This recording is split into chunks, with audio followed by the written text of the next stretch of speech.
Ballistic मिसाइलों की कमी के बीच यूक्रेन ने एक बार फिर से रूस के अंदर 1200 किलोमीटर दूर ड्रोन अटैक कर दिया है। इस हमले से रूस में 13 लोगों की मौत का दावा किया जा रहा है।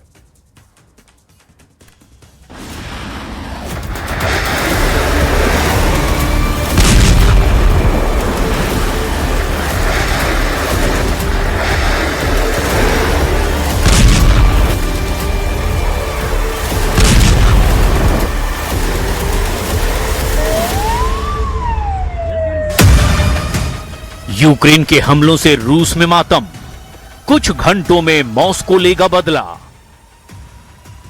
इन हमलों के बाद रूस के इस शहर में शोक मनाया जा रहा है। 13 लोगों की मौत पर मॉस्को बहुत ज्यादा गुस्से में है। बिना लॉन्ग रेंज मिसाइल के ही कीव ने एक बार फिर से यूक्रेन बॉर्डर से 750 मील यानी 1200 किलोमीटर दूर रूस के निज़्नेकाम्स में ड्रोन से हमला किया है। रूस की सबसे बड़ी तेल रिफाइनरियों में से एक टानेको रिफाइनरी से ये उठ रहा धुआं है। नासा फर्म्स के सैटेलाइट डेटा में भी रिफाइनरी के आसपास थर्मल एक्टिविटी दर्ज हुई है। मॉस्को का दावा है कि यूक्रेन ने एक बार फिर 450 ड्रोन से रूस के अलग अलग 16 शहरों के साथ क्रीमिया में भी कई ठिकानों पर हमला किया। सबसे बड़ा हमला रूस के निज़्नेकाम्स शहर पर किया गया है। तातारस्तान इलाके में हुए हमले में कम से कम 13 लोगों की मौत हो गई है, जबकि करीब 40 लोग इसमें घायल हुए। हमले के बाद सोशल मीडिया पर वायरल इन तस्वीरों की कई न्यूज एजेंसियों ने भी पुष्टि की है। रूस ने इन हमलों को आतंकी हमला बताते हुए शहर में शोक मनाने का ऐलान किया है। यूक्रेन के जिस टाने की रिफाइनरी को हिट किया गया वो रूस के सबसे आधुनिक रिफाइनरियों में से एक है। 2024 की एक रिपोर्ट के मुताबिक इससे हर साल 1.7 करोड़ टन तेल का उत्पादन होता है। इससे पहले यूक्रेन ने पिछले महीने भी इसी रिफाइनरी को निशाना बनाया था। हाल के महीनों में यूक्रेन ने रूस की कई तेल रिफाइनरी को निशाना बनाया। यूक्रेन ने इन हमलों के जरिए बताने की कोशिश की कि अगर रूस यूक्रेन के शहरों को निशाना बनाएगा तो उसके शहरों को भी इसी तरह से दर्द महसूस करना पड़ेगा। इस हमले से एक दिन पहले भी रूस और यूक्रेन ने एक दूसरे के नागरिक इलाकों को टारगेट करने के आरोप लगाए। रूस के बेलगोरोद इलाके में यूक्रेन के हमले में 5 लोगों की मौत हो गई, जबकि यूक्रेन के खार्किव में रूस के हमलों में 3 लोगों की जान गई।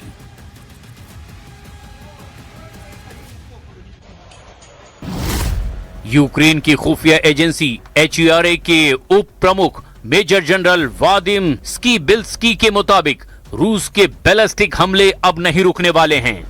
दावा है कि जुलाई में रूस ने रिकॉर्ड 377 बैलिस्टिक और क्रूज मिसाइलें दागी। बैलिस्टिक मिसाइलों में से सिर्फ 29% ही रोकी जा सकी। अभी रूस अपनी उत्पादन क्षमता से 110 से 120% मिसाइलें बना रहा है। जिरकॉन और अपग्रेडेड ओनिक्स मिसाइलों के सालाना टारगेट रूस ने अगस्त के शुरुआती दिनों में ही पूरा कर लिए थे।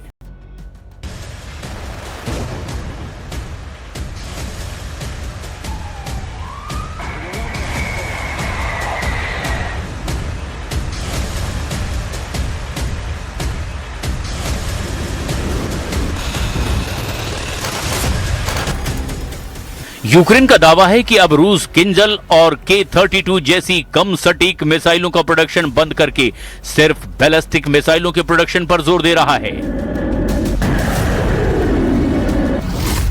यूक्रेन ने यह भी दावा किया कि अगस्त में रूस का लक्ष्य 11,000 अटैक ड्रोन बनाने का है। इसमें सबसे तेज टर्बोजेट वाले गिरान 4 और गिरान 5 ड्रोन बनाने पर ज्यादा जोर है। इन ड्रोन की रेंज 450 से 850 किलोमीटर है, जो 500 किलोमीटर प्रति घंटे की रफ्तार से अपने टारगेट को हिट कर सकता है, जबकि 90 किलोग्राम पेलोड ले जाने में यह सक्षम है। यूक्रेन का दावा है कि रूस सर्दियों से पहले अपने मिसाइल रिजर्व को तेजी से बढ़ा रहा है और यूक्रेन पर नजर रखने के लिए स्टारलिंक जैसा सैटेलाइट नेटवर्क विकसित कर रहा है।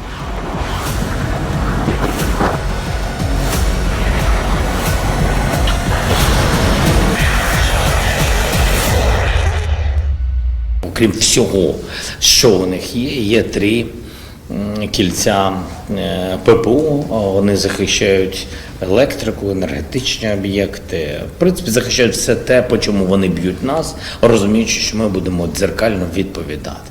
Дзеркально, іноді асиметрично, але тим не менш це є. Для того, щоб зробити таке поле сильне захисту, такий щит, їм तो रूस ने भी यूक्रेन के बंदरगाहों पर हमले कर दिए। रूस के रक्षा मंत्रालय ने दावा किया कि उसकी सेना ने ओडेसा बंदरगाह पर कम्युनिकेशन और इलेक्ट्रॉनिक युद्ध प्रणाली वाले सैन्य गोदामों पर हाई प्रिसीजन मिसाइलों और ड्रोन से हमले किए हैं। माइकोलाइव बंदरगाह पर सैन्य सामान से लदे जहाज और हथियारों के गोदाम को भी निशाना बनाया गया। रूस ने यह भी दावा किया कि काला सागर में यूक्रेनी सेना के सैन्य सामग्री ले जा रहे एक मालवाहक जहाज पर हमला किया गया। रूस का दावा है कि उसने खार्किव के एक हिस्से पर भी कब्जा कर लिया है। मॉस्को के मुताबिक पिछले 24 घंटों में उसने रूस के 157 मिलिट्री टारगेट को हिट किया है। इसमें लॉजिस्टिक सेंटर, ईंधन और ऊर्जा ठिकानों के साथ ड्रोन गोदाम और सैनिक ठिकाने भी शामिल हैं। रूस के एयर डिफेंस ने 828 यूक्रेनी ड्रोन, कई मिसाइलों और रॉकेटों को मार गिराने का भी दावा किया। लेकिन अभी मॉस्को रूस की सबसे बड़ी रिफाइनरी पर हुए हमले से गुस्से में है। सवाल यह है कि क्या रूस अब सिर्फ बचाव करेगा या और बड़ा पलटवार करेगा? रूस के इतिहास को देखें तो जब भी उसके रणनीतिक ठिकानों, ऊर्जा केंद्रों या नागरिक इलाकों पर हमला हुआ, उसके बाद मॉस्को ने कई गुना ताकत के साथ जबरदस्त पलटवार किया। और यही वजह है कि निज़्नेकाम्स्क हमले के बाद अब सबकी नजरें क्रेमलिन पर टिकी हैं।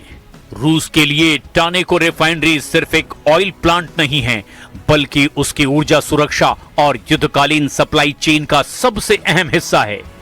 ऐसे में आशंका जताई जा रही है कि आने वाले दिनों में यूक्रेन के ऊर्जा ठिकाने, रेलवे नेटवर्क, सैन्य गोदाम और ड्रोन उत्पादन केंद्र रूस के निशाने पर आ सकते हैं।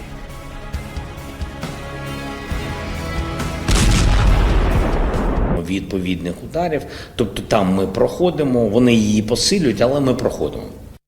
Москва – це складне питання, питання ж не тільки просто, що це символічна столиця.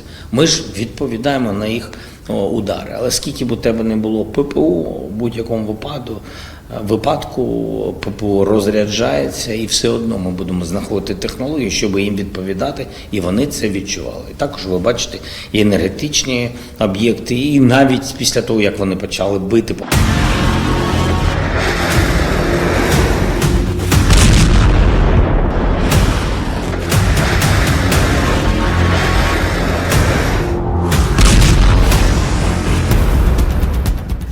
यूक्रेन पहले ही दावा कर चुका है कि उसके लगभग सभी बड़े पावर प्लांट रूसी हमलों से प्रभावित हो चुके हैं। राष्ट्रपति व्लादिमीर ज़ेलेंस्की ने भी माना है कि देश में कोई भी पावर प्लांट पूरी तरह से अब सुरक्षित नहीं बचा है। ऐसे में अगर रूस ने बड़े पैमाने पर मिसाइल और ड्रोन हमले शुरू कर दिए तो यूक्रेन के लिए आने वाले सर्दियां और ज्यादा मुश्किल हो सकती हैं। दूसरी तरफ यूक्रेन भी पीछे हटने के मूड में नहीं दिखाई दे रहा।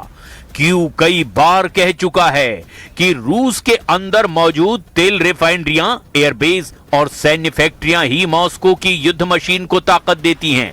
इसीलिए यूक्रेन लगातार रूस के अंदर गहराई तक ड्रोन हमले कर रहा है। यूक्रेन का दावा है कि उसने बिना लंबी दूरी की पश्चिमी मिसाइलों के भी रूस के सैकड़ों किलोमीटर अंदर घुसकर रणनीतिक ठिकानों को निशाना बनाने की क्षमता विकसित कर ली है। यही वजह है कि मॉस्को से लेकर क्रीमिया और तातारस्तान तक कोई भी इलाका पूरी तरह से अब सुरक्षित नहीं माना जा रहा।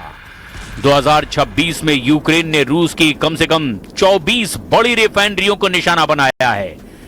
मिड अप्रैल से जुलाई के बीच ही करीब 50 हमले किए गए।